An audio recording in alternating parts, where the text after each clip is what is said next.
Fajar baru saja menyentuh atap seng pasar Banyuwangi ketika Raka menurunkan karung sayur dari motornya. Udara masih dingin, bercampur bau tanah basah dan sisa hujan semalam. Biasanya, suasana pagi di pasar ramai oleh teriakan pedagang dan tawar-menawar pembeli. Namun, pagi itu terasa berbeda, lebih sunyi, seolah ada yang hilang. Beberapa kios masih tertutup, padahal jam segini seharusnya sudah buka. Raka mengernyit. Tumben sepi, gumamnya. Ia mulai menata dagangan, cabai merah, tomat, bayam, dan kentang.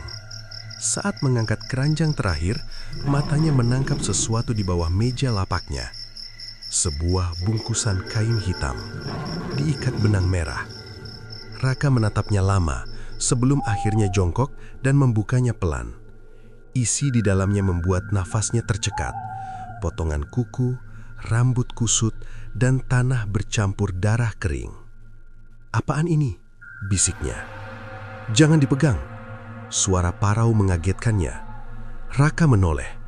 Seorang pedagang ikan tua berdiri beberapa langkah di belakangnya. Wajahnya tegang. "Buang jauh-jauh, itu bukan barang baik," lanjut pria itu. "Punya siapa, Pak?" Pria itu tidak menjawab. Ia justru mundur perlahan, lalu kembali ke kiosnya tanpa berkata lagi. Raka menelan ludah. Perasaan tidak enak mulai merayap. Ia membungkus lagi benda itu, lalu membuangnya ke tong sampah luar pasar. Namun, keganjilan tidak berhenti di situ. Menjelang siang, kabar buruk menyebar cepat. Seorang pedagang beras ditemukan pingsan di kiosnya. Mulutnya berbusa, tubuhnya kaku seperti kayu. Orang-orang berkerumun, tapi tak ada yang berani menyentuh. Semalam dia sehat. Tiba-tiba begini. Katanya muntah paku. Bisik-bisik itu membuat bulu kuduk Raka berdiri. Tak lama, pedagang lain berlari dari arah los daging. "Bu Sarmi jatuh, badannya dingin." Pasar yang tadinya lesu berubah kacau. Beberapa kios langsung tutup. Pembeli pergi satu persatu. Raka hanya bisa berdiri di depan lapaknya, kebingungan. Sore harinya, saat ia hendak pulang, seorang perempuan setengah baya menghampirinya. Wajahnya pucat, matanya menatap tajam. "Kamu pedagang baru ya?" "Iya, Bu." Sejenak perempuan itu diam, lalu berbisik pelan. "Hati-hati, di pasar ini, dagangannya bukan cuma barang." Raka belum sempat bertanya, perempuan itu sudah pergi. Malam pertama terasa gelisah. Raka tinggal di kamar kontrakan tak jauh dari pasar. Ia sulit tidur. Kata-kata pedagang tadi terus terngiang. Dagangan bukan cuma barang. Menjelang subuh, ia memutuskan berangkat lebih awal. Entah kenapa ia ingin memastikan sesuatu. Pasar masih gelap saat ia tiba. Lampu lorong berkedip-redup. Suasana hening. Hanya terdengar suara tikus berlarian. Langkahnya terhenti saat sampai di lapaknya. Di bawah meja ada lagi bungkusan kain hitam, lebih besar dari sebelumnya. Jantungnya berdegup keras. Dengan tangan gemetar ia membuka sedikit kain itu. Bau anyir langsung menyergap. Di dalamnya ada kepala ayam hitam, mata masih terbuka, dan secari kertas bertuliskan namanya, Raka. Ia mundur cepat. "Siapa yang taruh ini?" Tak ada jawaban. Namun, dari ujung lorong terdengar suara langkah menyeret. Raka menoleh. Sosok perempuan tua berjalan perlahan sambil membawa sapu lidi. Pakaiannya lusuh, rambutnya putih terurai. "Bu, ini punya ibu?" tanya Raka gegup. Perempuan itu berhenti beberapa meter darinya. Matanya menatap lurus ke bungkusan di tanah. "Jangan sentuh," katanya lirih. "Ini sebenarnya apa?" Perempuan itu tidak langsung menjawab. Ia justru menyapu lantai di sekitar lapak Raka, lalu berhenti lagi. "Itu kiriman," ucapnya pelan. "Kiriman siapa?" "Yang ingin kamu pergi atau mati." Darah Raka serasa turun ke kaki. "Tapi saya baru dagang di sini, Bu. Saya nggak punya musuh." Perempuan itu tersenyum tipis, senyum yang membuat udara terasa makin dingin. "Di pasar ini, rejeki bisa diperebutkan, pakai cara apa saja. Lalu ia menunjuk lantai tepat di bawah meja. Lihat baik-baik. Raka menunduk. Baru ia sadar, lantai di bawah lapaknya dipenuhi goresan tipis membentuk lingkaran, seperti simbol yang sengaja disembunyikan. Saya nggak pernah bikin itu. Bukan kamu, itu sudah lama ada. Raka menelan ludah. Tapi kenapa dikirim ke saya? Perempuan tua itu menatapnya dalam-dalam sebelum menjawab. Karena kamu masih hidup. Jawaban itu membuatnya makin bingung. Pagi mulai ramai, tapi suasana tetap tegang. Kabar buruk pedagang beras menyebar. Banyak yang memilih tidak buka. Seorang pedagang buah menghampiri Raka. Kamu yang tempatin lapak ini sekarang ya? Iya, Pak. Pria itu mendekat lalu berbisik ketakutan. Dulu yang dagang di sini mati juga. Raka membeku. Matinya gimana? Pria itu menunjuk lehernya sendiri. Katanya dicekik, tapi nggak ada bekas tangan. Raka langsung menoleh ke bawah mejanya. Lingkaran goresan itu kini terlihat lebih jelas, seolah baru digores ulang. Menjelang siang, kejadian aneh terjadi lagi. Timbangan Raka tiba-tiba bergerak sendiri, padahal tak ada angin. Jarumnya naik turun seperti menimbang sesuatu yang tak terlihat. Seorang pembeli berbisik ketakutan. Mas, itu nimbang apa? Raka tak bisa menjawab. Lalu, setetes cairan merah jatuh dari timbangan ke cabai di bawahnya. Darah. Pembeli itu menjerit dan lari. Pedagang lain ikut menjauh dari lapaknya. Jangan beli di situ. Lapaknya kena kiriman. Bisa nular. Raka panik. Saya nggak ngapa-ngapain. Tapi tak ada yang mau mendekat lagi. Sore harinya, saat pasar hampir tutup, perempuan penyapu tadi datang kembali. Ia berdiri di depan lapak Raka yang kini kosong pembeli. Kamu sudah mulai lihat ya? Raka menatapnya putus asa. Saya harus gimana, Bu? Saya cuma mau dagang. Perempuan itu menghela nafas panjang. Kalau mau selamat, cari yang naruh kiriman ini. Kalau enggak, perempuan itu menatap pasar yang mulai gelap. Perang santet di sini sudah mulai lagi. Raka terdiam. Dan biasanya pedagang baru jadi korban pertama. Angin sore berhembus dingin.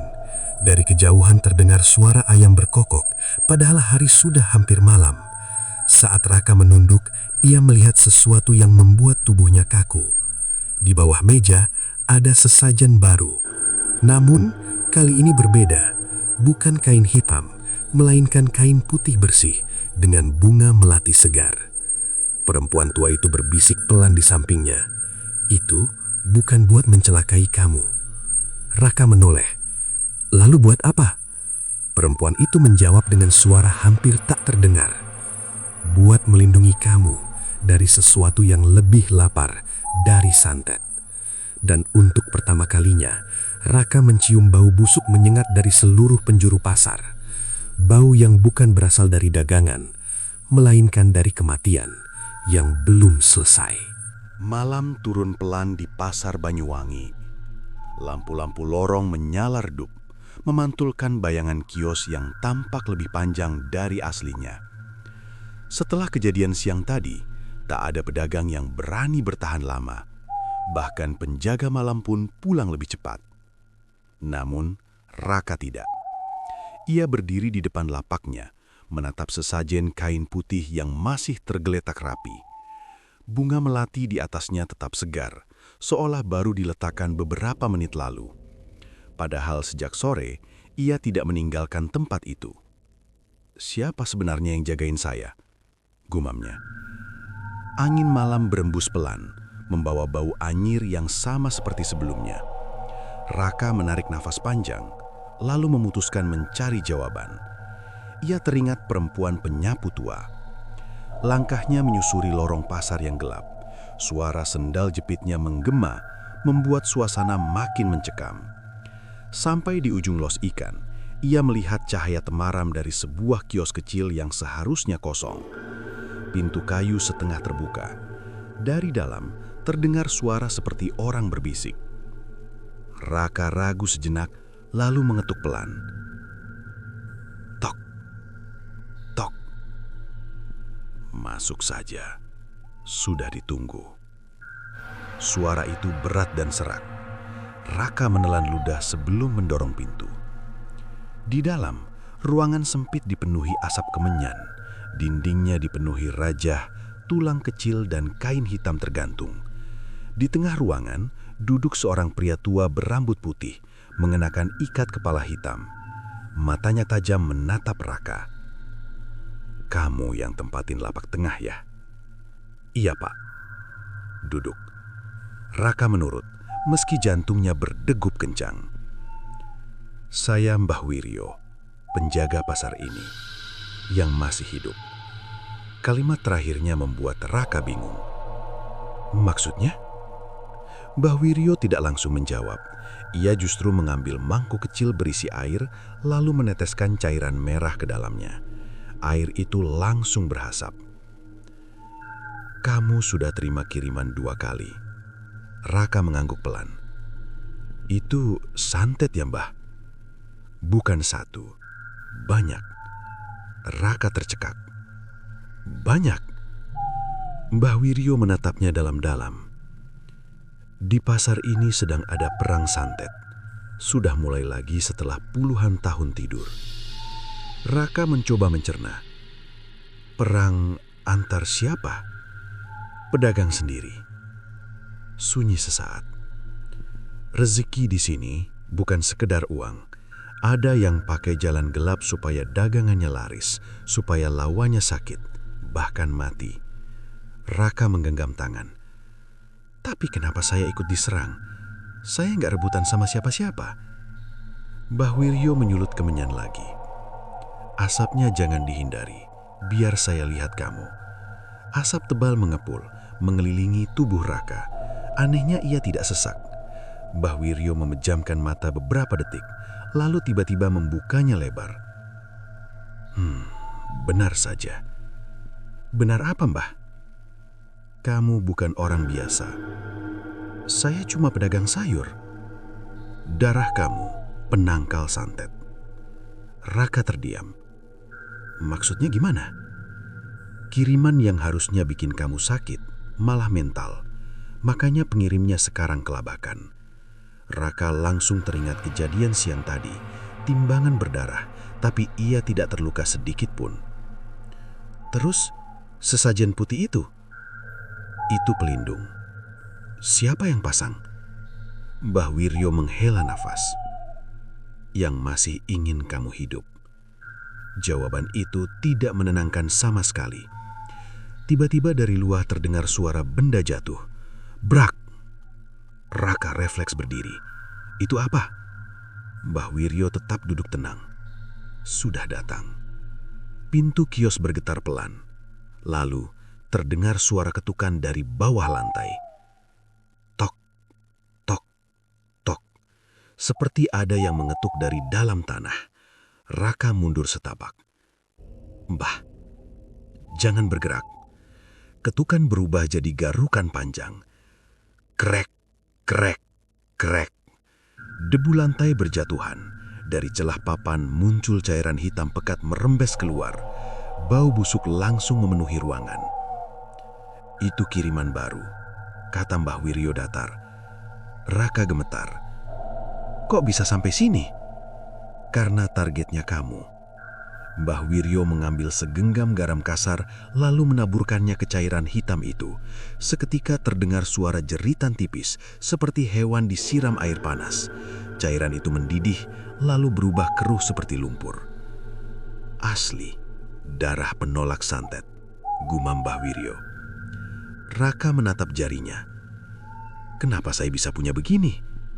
Mbah Wiryo terdiam lama, seolah menimbang sesuatu. "Saya belum bisa jawab sekarang." "Kenapa?" "Karena kalau kamu tahu, perang ini bahkan lebih besar."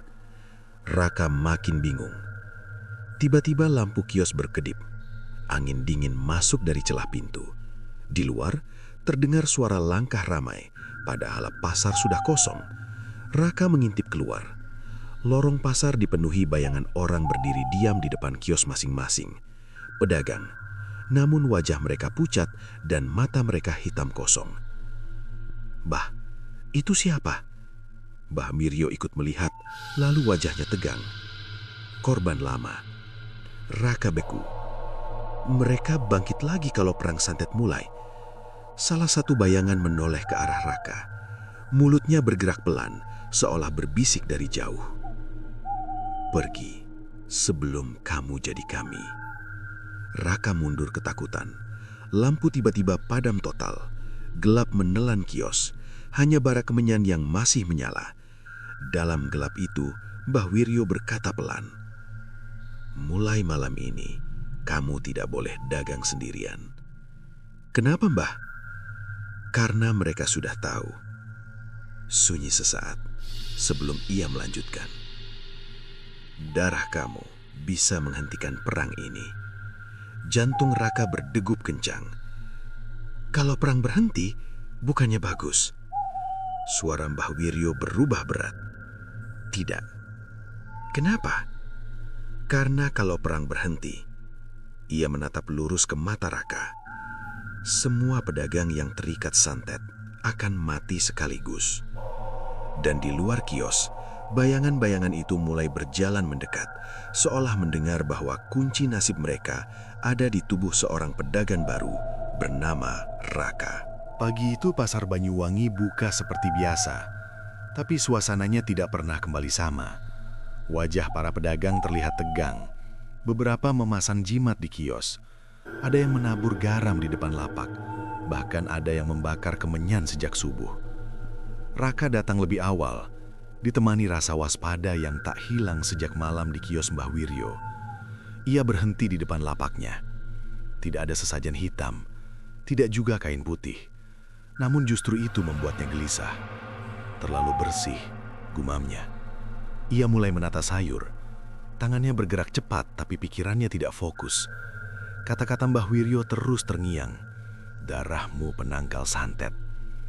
Belum sempat ia menenangkan diri, seorang pembeli datang. "Cabainya sekilo, Mas." Raka mengangguk, lalu menaruh cabai di timbangan. Jarum timbangan bergerak naik, lalu berhenti di angka 1. Normal. Ia menghela napas lega. Namun saat pembeli itu membayar dan pergi, timbangan itu bergerak lagi sendiri. Pelan tapi pasti. Jarumnya naik turun seperti menimbang sesuatu yang tak terlihat. Raka menatapnya kaku. "Jangan mulai lagi," bisiknya. Tiba-tiba, tetes. Sesuatu jatuh dari piring timbangan. Merah. Raka membeku. Tetes kedua menyusul, lalu ketiga. Darah segar menetes ke meja kayu, mengalir di sela-sela seratnya. "Mas, itu apa?" Suara pedagang di samping membuatnya menoleh. Ia tak sempat menjawab, karena dari balik piring timbangan muncul rambut panjang basah, menjuntai perlahan seperti baru keluar dari air. Pedagang di samping langsung mundur. "Astaga, kiriman lagi!" Raka refleks menarik timbangan itu, tapi rambut tersebut menghilang seketika. Yang tersisa hanya darah yang terus menetes. Keributan kecil mulai terjadi. Beberapa pedagang mendekat tapi menjaga jarak. Saya bilang juga, lapak itu nggak bersih. Dulu yang dagang di situ mati aneh, sekarang nular ke timbangan. Raka menggempalkan tangan. "Saya nggak ngapa-ngapain." Namun tak ada yang percaya. Tiba-tiba seseorang menerobos kerumunan. Seorang perempuan bertubuh besar, mengenakan celemek daging penuh noda. Bu Karsih, pedagang daging paling lama di pasar itu. Matanya tajam menatap timbangan Raka. "Kamu lihat sendiri kan?" Raka mengerenyit. "Maksudnya, Bu?" "Kiriman santet nggak mungkin nyasar. Pasti ada yang jadi sasaran atau jadi pintu masuk." Suasana mendadak hening. "Bu nuduh saya." Bu Karsih tidak menjawab. Ia justru menatap lebih dalam lalu berkata pelan, "Kalau bukan kamu, berarti kamu yang diburu." Kalimat itu membuat Raka terdiam. Siang hari, pasar kembali lesu. Tak banyak pembeli berani mendekat ke lapaknya. Raka akhirnya memutuskan mencari tahu sendiri. Ia teringat ucapan Mbah Wiryo, santet sering dikirim lewat benda dagang, dan pedagang daging adalah salah satu yang paling sering disebut-sebut punya ilmu gelap. Menjelang sore, Raka mengintai kios Bu Karsih dari kejauhan. Kios itu tetap buka sampai hampir maghrib, saat yang lain sudah tutup. Akhirnya Bu Karsih mulai membereskan dagangan. Namun bukannya pulang, Ia justru menutup setengah pintu kios dan mematikan lampu depan. Raka makin curiga. Ia mendekat diam-diam dari samping, mengintip lewat celah papan. Apa yang dilihatnya membuat nafasnya tertahan. Di bawah meja daging, ada lubang tanah besar. Bukarsih jongkok di depannya, membawa baskom berisi darah segar. Ia menuangkannya ke lubang itu. "Sudah, makan yang kenyang," bisiknya. Tanah di lubang itu bergerak. Perlahan, sesuatu muncul dari dalam. Bukan manusia. Kulitnya pucat keabu-abuan, matanya cekung hitam, mulutnya robek lebar sampai telinga. Makhluk itu menjulurkan lidah panjang, menjilat darah di tanah. Raka menutup mulutnya agar tidak berteriak. "Tolong jaga kiosku seperti biasa," kata Bukarsih. Makhluk itu mengangguk pelan, lalu menoleh lurus ke arah Raka. Mereka bertatapan. Raka mundur cepat tapi kakinya menginjak ember. Brak! Suara itu membuat Bukarsih menoleh. Siapa di luar? Raka lari sekuat tenaga menyusuri lorong pasar yang gelap. Langkahnya terengah-engah. Namun di belakangnya terdengar suara gesekan, cepat, merayap. Ia menoleh sekilas. Makhluk dari lubang itu merangkak di langit-langit lorong, mengejarnya dengan senyum robek. "Jangan ganggu yang bukan urusanmu," desisnya. Raka hampir terpeleset saat berlari keluar pasar. Saat ia menoleh lagi, makhluk itu sudah tidak ada. Malamnya, Raka langsung menemui Mbah Wiryo. "Saya lihat sendiri, Mbah, Bukarsih punya peliharaan." Mbah Wiryo tidak kaget. "Itu penjaga kios." "Penjaga? Itu monster." "Justru buat melindungi dia dari santet lain." Raka tercengang. "Berarti dia bukan pengirim kiriman ke saya?" "Belum tentu. Tapi yang kamu lihat tadi bukan ancaman utama." Raka terdiam. "Maksudnya?" Mbah Wiryo menatap keluar kios yang gelap. Di perang santet, yang paling berbahaya bukan yang punya peliharaan. Ia berhenti sebentar, tapi yang tubuhnya sendiri jadi sarang. Raka merinding. Belum sempat ia bertanya lagi, terdengar keributan dari arah pasar. Teriakan pedagang menggema. Mbah Wiryo dan Raka berlari ke sumber suara. Di tengah los sayur, kerumunan mengelilingi sesuatu di lantai. Seorang pedagang terlentang kaku. Perutnya menggembung besar, bergerak-gerak seperti ada yang hidup di dalamnya.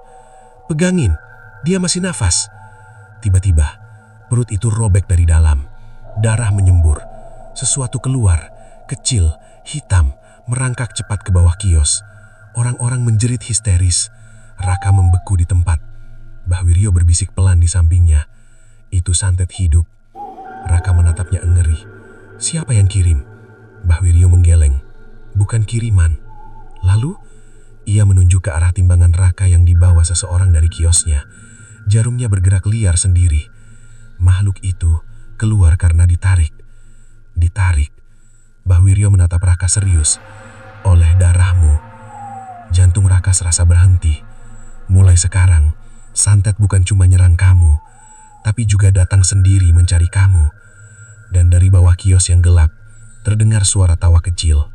Seolah sesuatu yang lapar baru saja menemukan sumber makanannya. Sejak kejadian pedagang yang perutnya robek, pasar Banyuwangi tidak lagi sekadar terasa angker. Ia berubah seperti tempat yang menunggu korban berikutnya. Beberapa kios tutup tanpa kabar. Ada yang bilang pemiliknya sakit mendadak. Ada juga yang menghilang begitu saja. Namun satu tempat paling dihindari semua orang adalah deretan lapak kosong di sisi barat pasar. Di sanalah para pedagang yang mati aneh dulu berjualan. Tak ada yang berani menempati. Bahkan sekadar lewat pun orang memilih memutar. Raka berdiri di ujung lorong itu menjelang sore. Tangannya dingin, tapi tekadnya bulat. Ia ingin membuktikan sendiri apa yang sebenarnya terjadi. Ucapan Mbah Wiryo semalam terus terngiang. "Kalau mau tahu siapa yang menyerangmu, dengarkan korban lamanya." Lorong itu gelap, meski matahari belum tenggelam. Lampu atap mati semua. Bau lembab bercampur busuk menusuk hidung. Langkah Raka menggema pelan. Kios pertama kosong, hanya rak berdebu. Kios kedua penuh lalat meski tak ada daging. Kios ketiga, tempat pedagang yang mati dicekik dulu, pintunya setengah terbuka. Raka berhenti di depannya. Masih bisa mundur, bisiknya pada diri sendiri. Namun rasa penasaran menang. Ia mendorong pintu. Krek. Suara engselnya panjang seperti rintihan. Di dalam, lapak itu lebih dingin dari luar. Meja kayu tua masih berdiri meski lapuk. Di lantai terlihat bekas goresan seperti orang pernah diseret paksa. Raka menelan ludah. Ia melangkah masuk. Baru 2 langkah, pintu di belakangnya menutup sendiri. Brak. Raka langsung menoleh. Siapa? Tak ada jawaban. Ia mencoba membuka pintu, tapi tidak bergerak. Terkunci dari luar. Nafasnya mulai cepat. Tiba-tiba terdengar suara, pelan seperti orang menangis. Raka membeku. Suara itu datang dari bawah meja. Ia mendekat perlahan, lalu menunduk. Kosong. Namun tangisan masih terdengar, kini dari sudut ruangan lain. Siapa di sini? Tanya Raka, suaranya bergetar. Tangisan berubah jadi bisikan. Dingin. Raka menoleh ke arah suara. Di pojok gelap perlahan muncul sosok duduk memeluk lutut. Seorang pria kurus, wajahnya pucat kebiruan. Lehernya lebam seperti bekas cekikan. Raka mundur setapak. Kamu yang dulu dagang di sini? Sosok itu mengangkat wajahnya pelan. Matanya hitam kosong. Lapakku diambil. Suaranya seperti keluar dari tenggorokan yang hancur. Saya nggak ngambil, saya di lapak tengah, jawab Raka gugup. Sosok itu menatapnya lama, lalu menggeleng patah-patah. Semua diambil satu-satu. Udara mendadak makin dingin. Dari belakang Raka terdengar suara lain. Dia bukan satu-satunya. Raka menoleh cepat. Di belakangnya kini berdiri 2 sosok lain. Pedagang yang wajahnya ia kenali dari cerita kematian pasar. Perut robek, mulut penuh paku, tubuh hangus. Mereka berdiri mengelilinginya. Kalian korban santet? Tanya Raka gemetar. Sosok berperut robek mengangguk pelan. Kami bukan dibunuh manusia lagi. Kalimat itu membuat Raka merinding. Maksudnya? Sosok hangus menunjuk lantai. Yang makan kami dari bawah. Tiba-tiba lantai bergetar pelan. Debu jatuh dari atap. Raka menoleh ke bawah. Papan kayu di tengah ruangan retak, perlahan terbuka seperti ada yang mendorong dari dalam tanah. Bau busuk pekat menyembur keluar. Para arwah mundur ketakutan. Dia bangun lagi, bisik salah satu. Raka ikut mundur. Dari celah tanah muncul tangan hitam panjang, kukunya seperti besi berkarat. Lalu kepala menyusul. Wajahnya tidak utuh, seperti terdiri dari potongan banyak orang. Matanya banyak, berkedip tidak bersamaan. Makhluk itu mengendus udara. Darah penangkal. Suaranya berlapis, seperti banyak mulut bicara bersamaan. Raka membeku. Makhluk itu menatap lurus ke arahnya, lalu tersenyum lebar. Yang kami cari akhirnya datang sendiri. Arwah pedagang langsung berteriak, "Lari!" Pintu kios terbuka mendadak. Raka tidak menunggu lagi, ia langsung berlari keluar lorong. Suara makhluk itu menggema dari dalam lapak. Tanah bergetar tiap ia bergerak. Raka berlari tanpa menoleh sampai keluar ke bagian pasar yang masih ada orang. Getaran berhenti, suasana kembali normal, seolah tak terjadi apa-apa. Malamnya, Raka menceritakan semuanya ke Mbah Wiryo. Wajah dukun tua itu langsung serius. Kamu nekat masuk lapak barat. Saya mau cari jawaban, Mbah. Mbah Wiryo menghela nafas panjang. Yang kamu lihat tadi bukan santet biasa. Terus apa? Ia pemakan kiriman gagal. Raka mengernyik. Maksudnya? Setiap santet yang tidak berhasil membunuh target, energinya dibuang, lama-lama menumpuk lalu jadi makhluk sendiri. Raka menelan ludah. Berarti selama ini semua kiriman ke saya, sebagian dimakan dia. Raka terdiam. Tiba-tiba Mbah Wiryo mengambil peta pasar tua. Ia menunjuk satu titik. Semua lapak kosong itu mengarah ke bawah sini. Di bawah tanah, Mbah Wiryo mengangguk. Dulu tempat ritual pedagang lama. Raka merinding. Makhluk tadi tinggal di sana? Bukan tinggal. Ia menatap Raka dengan dalam, tapi dijaga. Dijaga siapa? Mbah Wiryo tidak langsung menjawab. Ia justru berkata pelan, "Arwah yang kamu temui tadi bukan cuma korban." Raka menunggu. Mereka juga penjaga pintu supaya makhluk itu tidak keluar ke seluruh pasar. Darah Raka terasa dingin. Kalau dia keluar, Mbah Wiryo menatap lorong pasar yang gelap. Bukan pedagang saja yang mati. Sunyi sesaat sebelum ia melanjutkan, tapi seluruh kota. Raka membeku, namun yang membuatnya lebih takut adalah kalimat terakhir Mbah Wiryo. "Dan makhluk itu sekarang sudah mencium darahmu." Di kejauhan, dari arah lapak kosong, terdengar suara kayu retak panjang, seolah sesuatu besar sedang mencoba keluar lebih jauh dari sarangnya.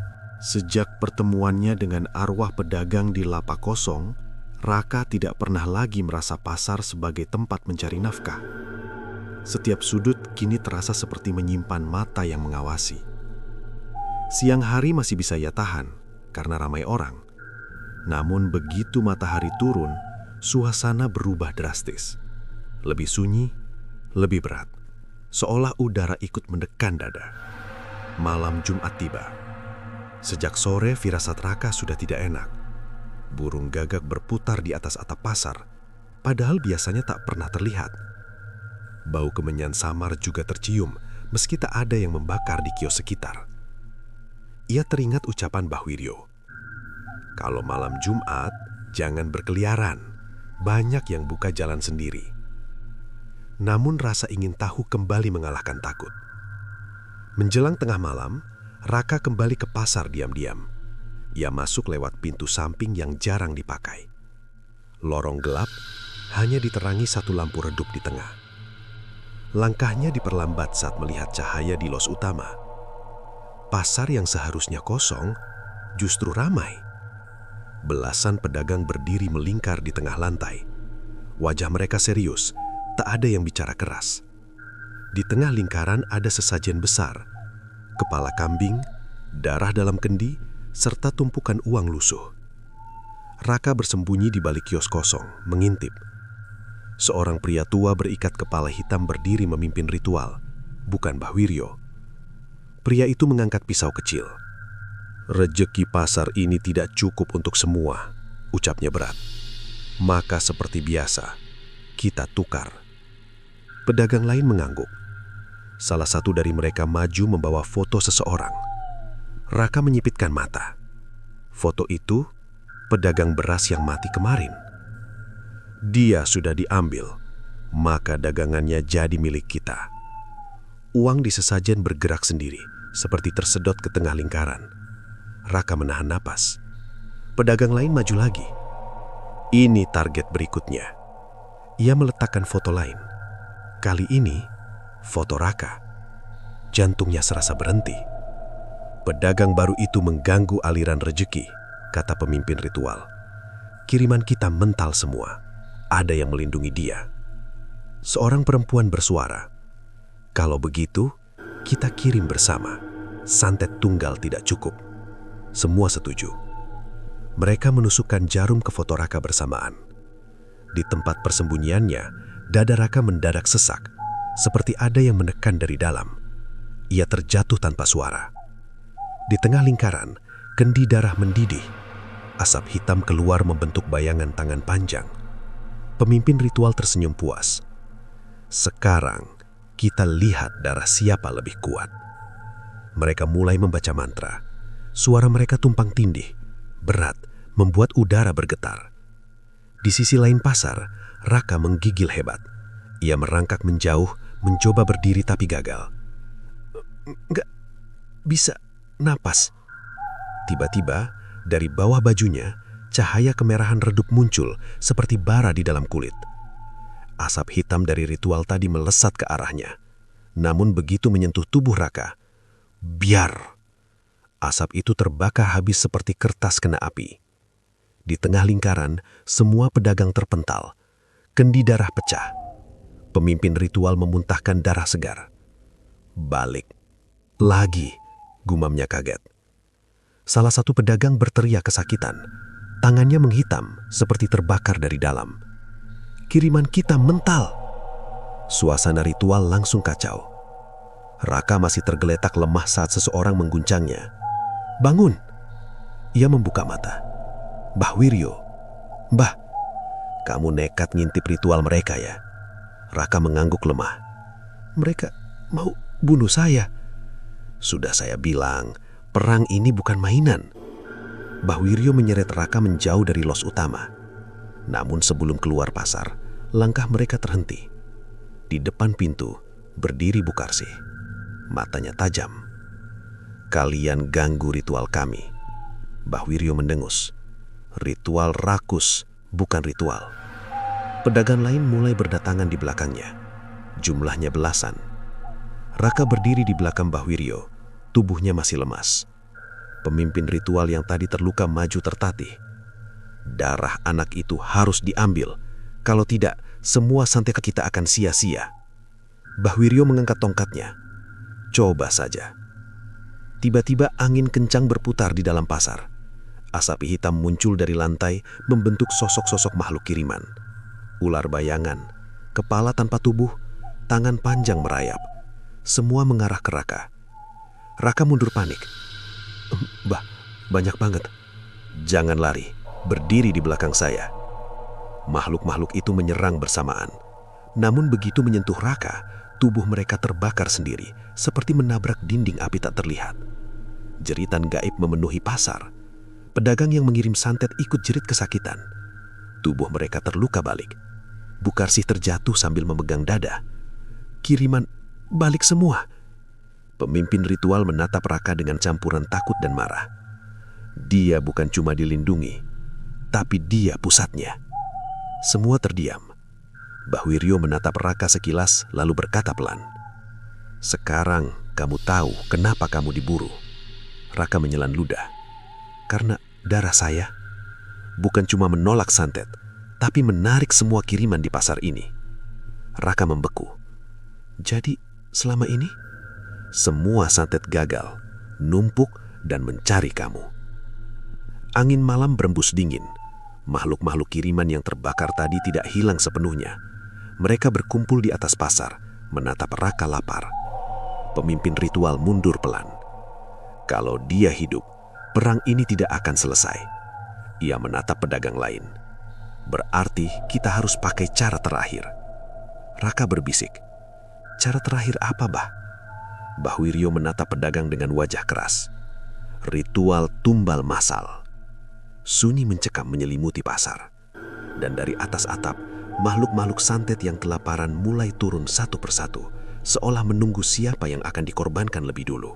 Setelah malam ritual yang gagal itu, pasar tidak lagi hanya mencekam. Ia terasa seperti medan perang yang menunggu ledakan berikutnya. Para pedagang saling curiga. Senyum yang dulu ramah kini berubah kaku. Tidak ada yang benar-benar percaya satu sama lain. Raka duduk di dalam kios kecil Mbah Wiryo menjelang subuh.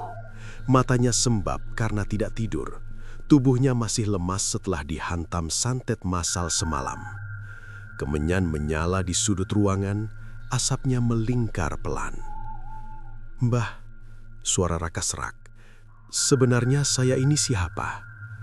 Mbah Wiryo tidak langsung menjawab. Ia menuang air ke mangkuk tanah liat, lalu meneteskan darah ayam ke dalamnya. Air itu langsung beriak keras. Kamu sudah siap dengar semuanya? Raka mengangguk, meski hatinya berdebar. Mbah Wiryo duduk bersila di depannya. Ibumu dulu pedagang di pasar ini juga. Raka mengernyit. "Ibu saya kira cuma penjual jamu keliling." Mbah Wiryo menggeleng pelan. "Itu cuma penutup." Sunyi sesaat sebelum ia melanjutkan. "Ibumu dukun santet paling ditakuti di Banyuwangi waktu itu." Jantung Raka serasa berhenti. "Itu nggak mungkin." Namanya Sri Rahayu. Nama itu membuat Raka membeku. Itu memang nama ibunya. "Tapi ibu saya orang baik." "Awalnya iya." Mbah Wiryo menatap asap kemenyan yang berputar. Beliau dipaksa pedagang pasar membantu perang santet lama. Kalau menolak, keluarganya dihabisi. Raka menggenggam tangan. "Jadi, ibu terpaksa?" "Iya." Tapi lama-lama beliau sadar, korban makin banyak. Santet bukan lagi buat rezeki, tapi keserakahan. Mbah Wiryo mengambil kotak kayu tua, lalu membukanya. Di dalamnya ada foto lama pasar. Di salah satu sudut berdiri seorang perempuan muda. Wajahnya sangat mirip Raka. "Itu ibu kamu sebelum semuanya berubah." Raka menatap foto itu lama. "Terus, kenapa beliau berhenti?" "Karena beliau menemukan sesuatu di bawah pasar." Raka teringat makhluk di lapak kosong. "Makhluk itu bukan?" Mbah Wiryo mengangguk. "Ibumu tahu santet yang dipakai pedagang tidak hilang. Energinya dikumpulkan, dijadikan sumber kekuatan oleh penguasa gaib pasar." Raka merinding. "Jadi, ibu mau menghentikan?" "Iya." Beliau menolak kirim santet lagi, malah melindungi korban. Suasana hening. "Apa pedagang terima?" Mbah Wiryo tersenyum pahit. "Mereka justru menganggap ibumu pengkhianat." Raka menunduk. "Lalu, ibu dibunuh?" Mbah Wiryo tidak langsung menjawab. Ia mengambil pisau kecil, lalu menorehkan sedikit darah Raka ke mangkuk tadi.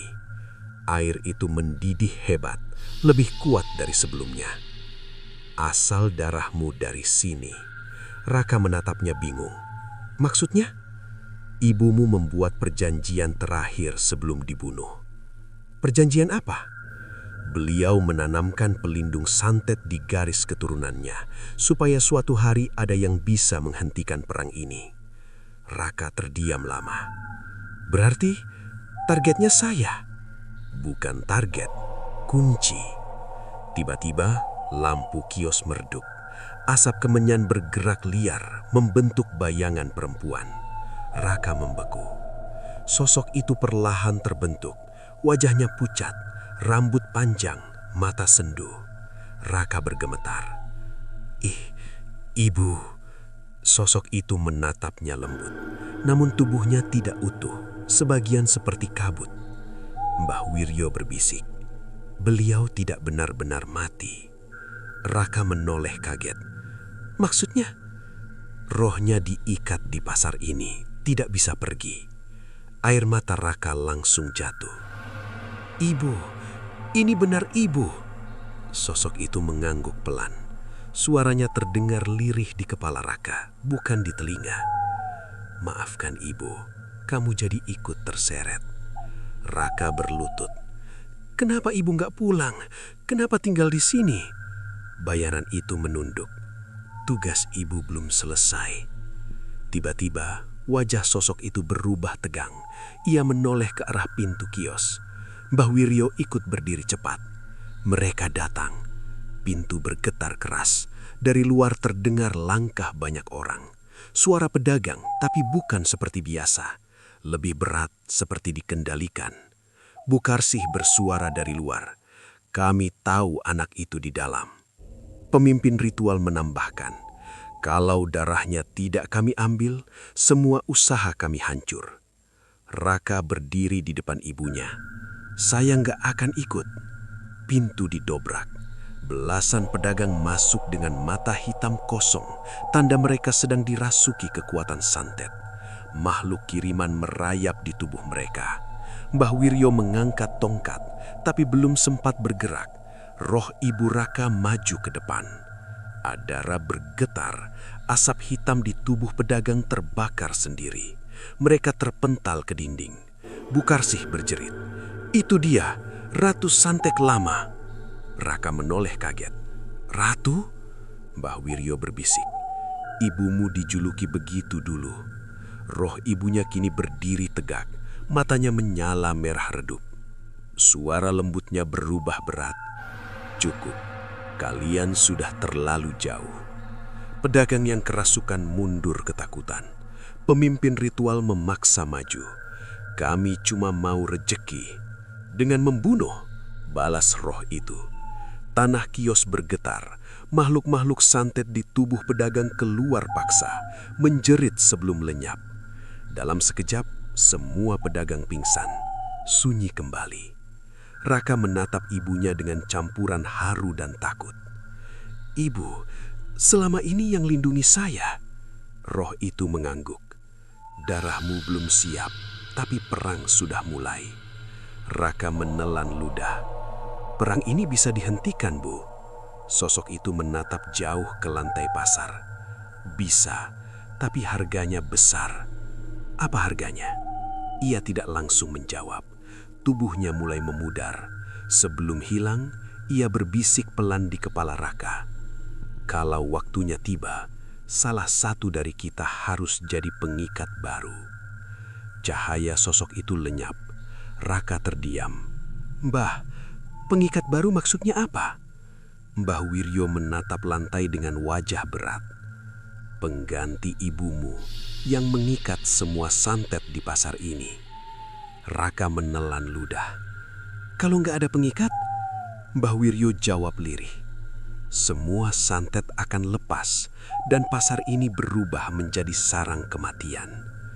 Di luar kios, suara tanah retak kembali terdengar dari arah lapak kosong.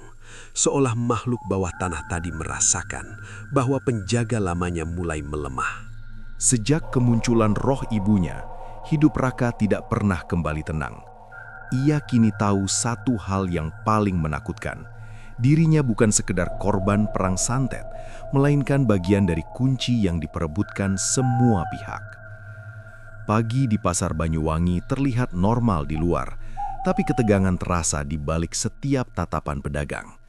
Beberapa yang kemarin kerasukan kini tampak lemah, seperti orang sakit lama. Mereka menghindari Raka bukan karena benci, tapi takut. Raka berdiri di depan lapaknya tanpa semangat. Sesajen putih masih ada di bawah meja, namun bunganya mulai layu. Mbah bilang, kalau sesajen pelindung layu, berarti penjaganya melemah, gumamnya. Belum sempat ia berpikir lebih jauh, Mbah Wiryo datang tergesa. Kamu ikut saya sekarang. Ada apa, Mbah? Pintu bawah pasar kebuka. Raka langsung kaku. Maksudnya, sarang makhluk itu. Mbah Wiryo mengangguk cepat. Semalam tanah di lapak kosong retak lebih lebar. Penjaga lama sudah nggak kuat nahan. Tanpa banyak tanya, Raka ikut. Mereka menyusuri lorong barat yang sepi. Kini jauh lebih dingin dari sebelumnya. Dinding lembab dan bau busuk makin pekat. Saat sampai di deretan lapak kosong, Raka melihat papan lantai sudah hancur sebagian. Lubang besar menganga di tengah. Dari dalamnya keluar asap hitam tipis seperti nafas makhluk raksasa. Ini pintunya, tanya Raka pelan. Iya, dulu ditutup ibumu pakai pengikat santet. Raka menatap lubang itu lama. Sekarang mulai lepas. Tiba-tiba terdengar suara lirih dari bawah. Darah, pengikat baru. Raka mundur refleks. Suara itu sama seperti yang ia dengar di lapak dulu. Mbah Wiryo menyalakan obor kecil. Kita harus lihat seberapa parah. Mbah serius mau turun? Kalau enggak, kita enggak tahu kekuatannya sekarang. Raka ragu, tapi akhirnya mengangguk. Mereka menuruni tangga tanah sempit di sisi lubang. Semakin ke bawah, udara makin panas, berbanding terbalik dengan dinginnya lorong atas. Dinding tanah dipenuhi rajah lama, sebagian sudah pudar. Ini buatan ibumu, kata Mbah Wiryo. Raka mengusap salah satu rajah, hangat, seperti masih hidup. Mereka sampai di dasar. Ruang bawah tanah itu luas, jauh lebih luas dari perkiraan, seperti aula ritual kuno. Di tengahnya ada lubang raksasa lebih dalam, penuh cairan hitam mendidih. Bau busuknya luar biasa. Tiba-tiba cairan itu beriak keras. Sesuatu muncul perlahan. Makhluk yang sama, pemakan santet gagal. Namun kini tubuhnya lebih besar, matanya lebih banyak, dan di kulitnya menempel wajah-wajah pedagang yang sudah mati. Raka bergemetar. Dia makin gede.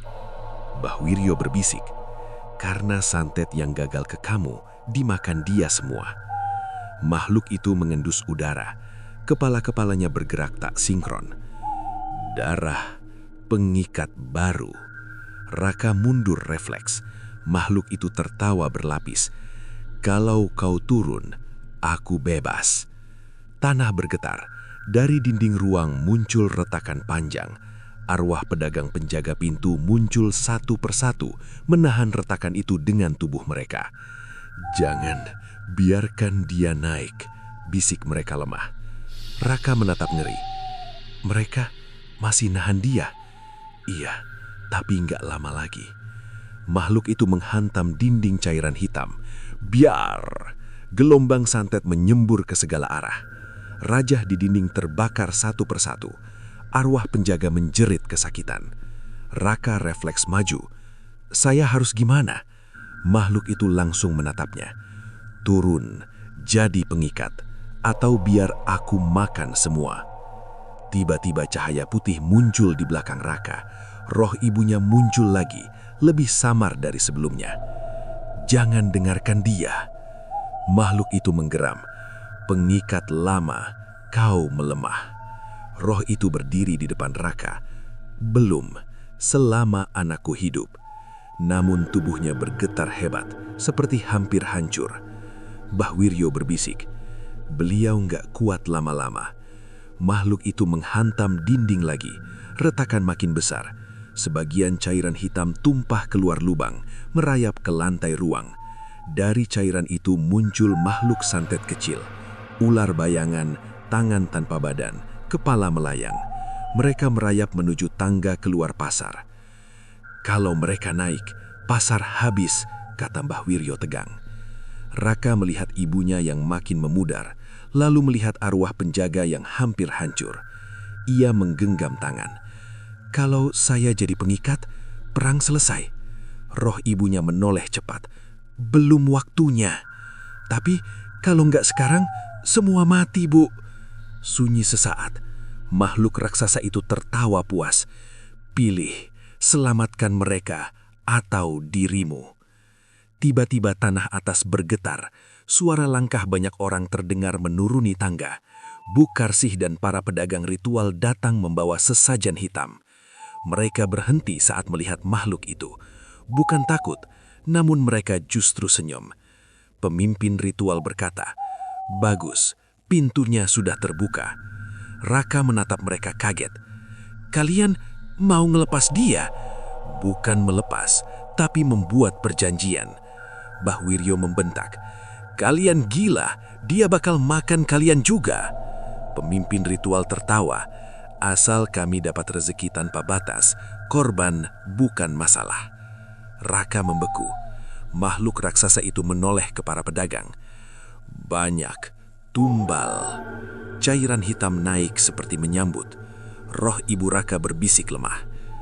"Sekarang kamu tahu, musuh terbesarmu bukan makhluk itu, tapi manusia yang memberinya makan."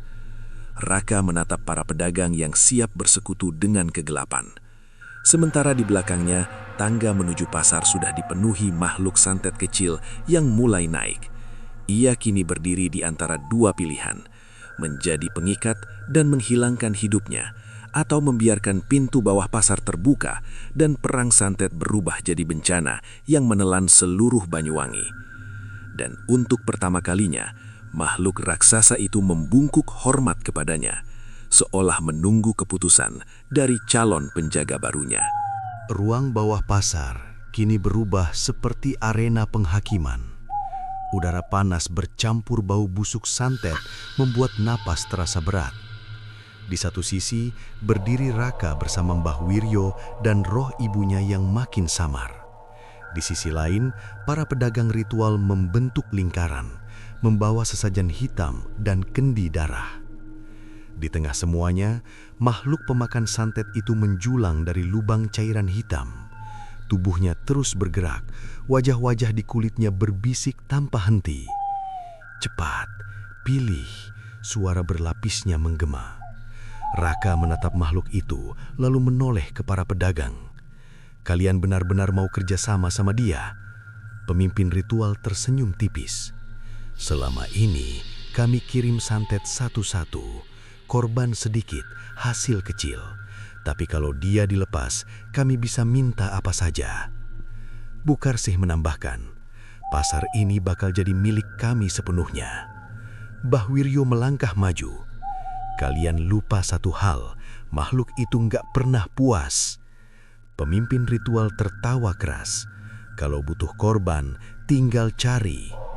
Jawaban itu membuat Raka muak. Makhluk raksasa itu mencondongkan tubuhnya ke arah pedagang ritual. Perjanjian butuh darah. Pemimpin ritual langsung mengangguk. Ia mengambil pisau, menggores telapak tangannya, lalu meneteskan darah ke cairan hitam. Cairan itu mendidih hebat. Makhluk itu menghirup aromanya dalam-dalam. Kurang. Pedagang lain ikut menyayat tangan mereka. Darah bertetesan. Cairan makin bergolak. Namun tiba-tiba makhluk itu berhenti lalu menoleh ke Raka. Bukan ini yang ku mau. Semua mata ikut menoleh. Darah penolak. Raka mundur setapak. Pemimpin ritual tersenyum licik. Makanya kami datang bawa dia. Para pedagang langsung bergerak. Mereka melempar jimat, jarum, dan rajah ke arah Raka bersamaan. Namun seperti biasa, semua santet itu terbakar sebelum menyentuh tubuhnya. Api gaib menyambar balik ke pengirimnya. Beberapa pedagang menjerit kesakitan. Pemimpin ritual menggeram. Pegang dia langsung. Dua pedagang kerasukan makhluk kiriman maju menyerang fisik. Raka refleks menghindar, tapi tubuhnya masih lelah. Salah satu berhasil mencengkeram bahunya. Begitu kulit mereka bersentuhan, pedagang itu menjerit keras.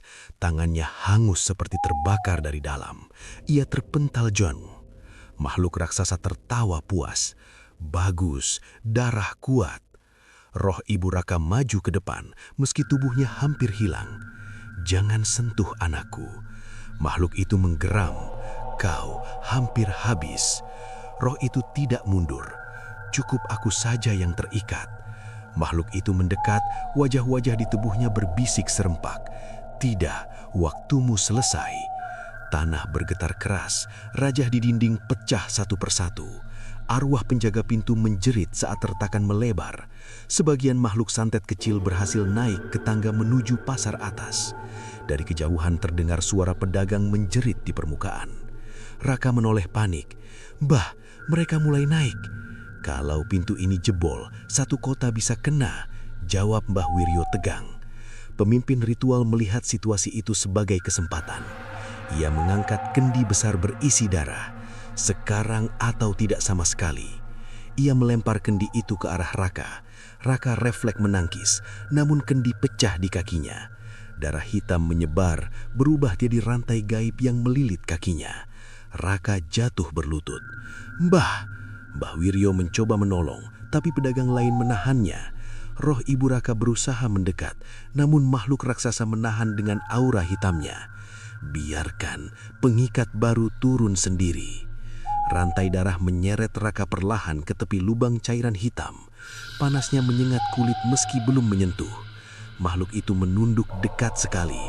Bau busuk napasnya membuat kepala Raka pusing. Masuk, jadi pengikat, semua selesai. Raka menatap cairan mendidih itu. Bayangan wajah-wajah korban terlihat di dalamnya. Ia gemetar. Kalau saya masuk, perang berhenti. Makhluk itu tersenyum. Semua santet terkunci selamanya. Raka menoleh ke ibunya. Roh itu bergeleng lemah. Harga yang dia sembunyikan lebih besar. Berapa harganya? Tanya Raka. Makhluk itu menjawab pelan. Kau hidup, tapi bukan manusia lagi. Jantung Raka berdegup keras. Tiba-tiba tanah bergetar lebih hebat dari sebelumnya. Dari tangga atas terdengar jeritan massal. Makhluk santet kecil sudah menyebar di pasar. Beberapa bahkan sudah mulai turun kembali membawa makanan baru, potongan energi korban baru. Makhluk raksasa tertawa puas. "Lihat, kalau kau lambat, aku bebas tanpa perjanjian." Raka mengempalkan tangan. Ia menatap ibunya yang hampir lenyap, menatap Mbah Wiryo yang ditahan pedagang, menatap arwah penjaga yang satu persatu hancur. Air matanya jatuh. "Kalau saya jadi pengikat, ibu bebas." Roh itu terdiam. Beberapa detik yang terasa sangat panjang. Lalu ia berbisik lirih, "Iya." Raka menutup mata sejenak. Namun sebelum ia menjawab, pemimpin ritual berteriak keras, "Jangan biarkan dia pilih sendiri, dorong." Para pedagang langsung menarik rantai darah itu lebih keras.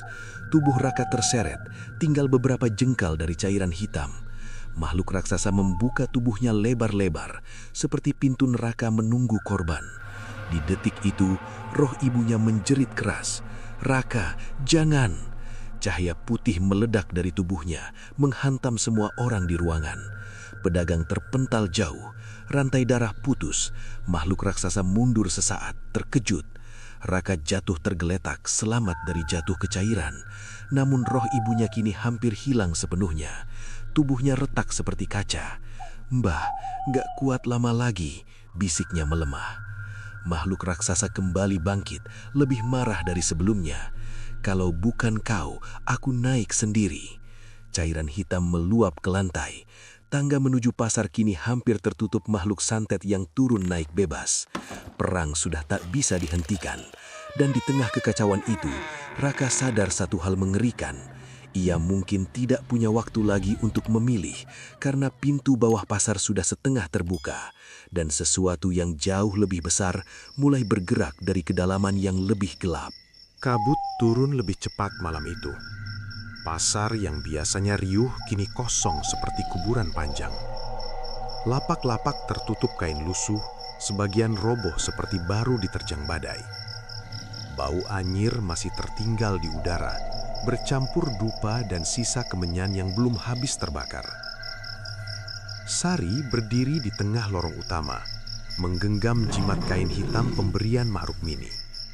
Tangannya gemetar, bukan karena takut, tapi karena sadar malam ini adalah penentuan. Di ujung pasar, sosok Juragan Wiryo muncul. Pakaiannya serba hitam, wajahnya pucat seperti tak lagi dialiri darah. Di belakangnya berdiri beberapa pedagang yang sudah lama hilang. Mata mereka kosong, tubuhnya kaku, seolah hanya wadah yang digerakkan. "Jadi kau datang juga?"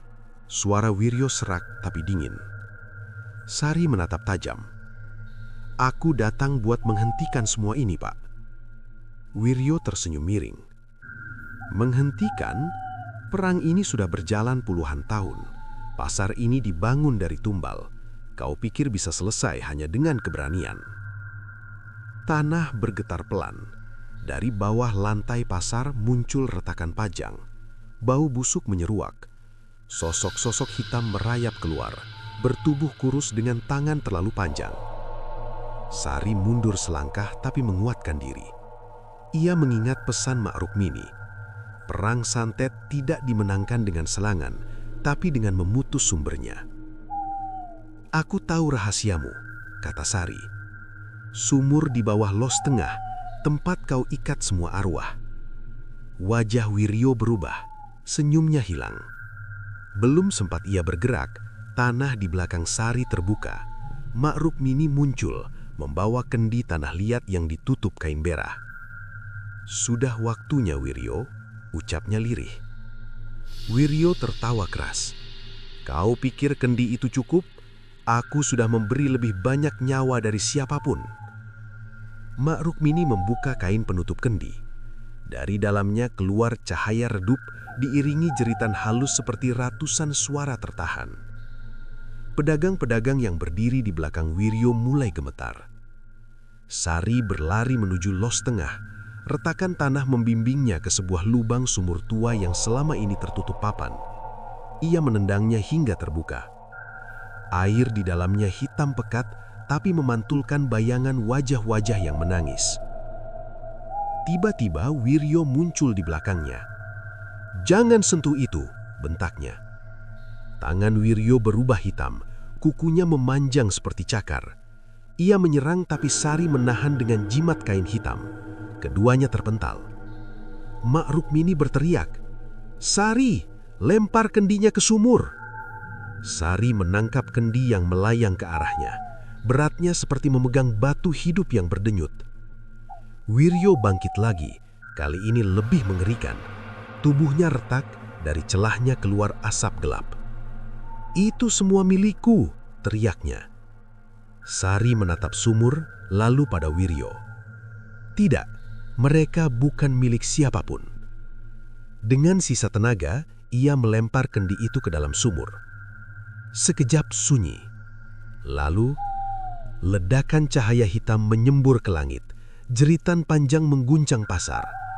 Sosok-sosok arwah keluar dari tubuh para pedagang, melayang bebas seperti kabut yang akhirnya lepas dari jerat. Wiryo berteriak kesakitan. Tubuhnya runtuh sedikit demi sedikit, seperti tanah kering yang tergerus air. "Tidak, semua tumbalku, semua perjanjianku." Suaranya melemah. Mak Rukmini mendekat.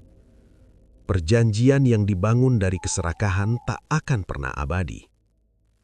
Tubuh Wiryo hancur menjadi debu hitam, lalu tersedut masuk ke sumur yang perlahan menutup sendiri. Pasar kembali sunyi. Kabut menghilang, bau busuk lenyap, diganti aroma tanah basah setelah hujan. Para pedagang yang tadi kerasukan jatuh pingsan, tapi nafas mereka normal, tidak ada lagi mata kosong. Sari terduduk lelah. "Sudah selesai?" tanyanya pelan. Mak Rukmini menatap langit yang mulai terang. Perangnya selesai, tapi ingat, tempat yang pernah diberi tumbal tak pernah benar-benar bersih. Sari terdiam. Keesokan harinya pasar kembali buka. Orang-orang mengira kerusakan malam itu hanya akibat angin besar. Tidak ada yang ingat jelas kejadian sebenarnya, seolah ingatan mereka diselimuti kabut. Namun, satu los tetap kosong. Los milik Juragan Wiryo. Tak ada yang berani menempatinya. Kadang saat pasar hampir tutup dan cahaya redup, beberapa pedagang mengaku melihat bayangan berdiri di sana. Diam, mengawasi. Sari kini menjaga pasar bersama Mak Rukmini, bukan sebagai pedagang, tapi sebagai penjaga keseimbangan, memastikan tak ada lagi perjanjian gelap terulang. Suatu sore saat menutup lapak, Sari mendengar bisikan dari arah los kosong. Pelan, serak. Perang belum benar-benar usai. Sari menoleh cepat. Tak ada siapa-siapa. Hanya kain lapak yang bergoyang pelan, meski tak ada angin. Ia menggenggam jimatnya lebih erat, karena ia tahu, kegelapan selalu menunggu celah. Dan jika keserakahan manusia muncul lagi, perang santet di pasar itu bisa bangkit kembali.